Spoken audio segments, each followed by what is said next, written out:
আসসালামু আলাইকুম। আপনাদের আজকে বলবো নোবেল পুরস্কার পাওয়া ডক্টর মোহাম্মদ ইউনুস ও তার গ্রামীণ ব্যাংকের শুরুর ঘটনা। 1 টাকার ব্যাংকের গল্প। ডক্টর মোহাম্মদ ইউনুস 1976 সাল। চট্টগ্রাম বিশ্ববিদ্যালয়ের অর্থনীতির অধ্যাপক ডক্টর মোহাম্মদ ইউনুস মাঠে গবেষণা করতে গিয়ে জোবরা নামের এক গ্রামে দেখলেন কিছু দরিদ্র নারী বাঁশ দিয়ে মোড়া বানান, কিন্তু পুঁজির অভাবে তারা মহাজনের কাছ থেকে ঋণ নেয়।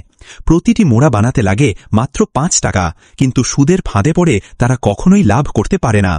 ইউনুস সাহেব নিজের পকেট থেকে 42 জন নারীকে দেন মোট 856 টাকা, কোনো জামানত ছাড়াই, শুধু বিশ্বাসের ওপর ভর করে।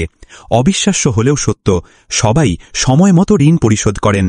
এই ছোট ঘটনাই বদলে দেয় ইতিহাস। জন্ম নেয় বিশ্বের সবচেয়ে অনন্য ব্যাংক, গ্রামীণ ব্যাংক। 1 টাকায় শুরু হওয়া এক বিপ্লব। আজ এই ব্যাংকের সদস্য সংখ্যা 90 লক্ষাধিক, যাদের 97% নারী।